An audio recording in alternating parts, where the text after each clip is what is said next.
ng buhay ang dalawang lalaki na umunoy naghahanap ng ginto sa Davao del Norte. Nagkaroon doon ng pagsabog bago sila natabunan ng lupa. Nasa frontline na balitang yan si Elaine Fulgencio. Gamit ang backhoe, tuloy-tuloy sa paghukay ang mga rescuers sa bahaging ito ng Purok 3 sa Panabo City, Davao del Norte. Dito nalibing ng buhay ang dalawang lalaki na umano'y mga treasure hunter. Kinilalang mga biktima na sina Rodolfo Campanya, 36 na taong gulang, at Henry Rubino, 50 taong gulang. Base sa investigasyon, March 31 nang mangyari ang trahedya. Bumaba umano sa isang tunnel ang dalawang treasure hunter nang biglang magkaroon ng pagsabog. Bumigay ang naturang tunnel na nasa 80 talampakan ng lalim. Itinawag sa mga otoridad ang nangyari na agad nagsadya sa gumuhong hukay. Posible raw na nagkaroon ng pagsabog habang naghuhukay ang dalawang biktima.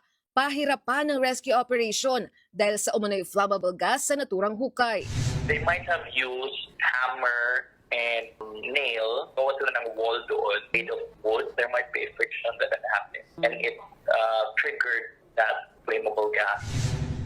Ayon sa lokal na pamahalaan, ngayon lang nila nalaman ang naturang paghukay sa lugar para maghanap ng umano'y gold bars. Wala rin umano itong permit sa Department of Environment and Natural Resources. Iniimbisigan na ito ng mga otoridad habang patuloy ang rescue operation.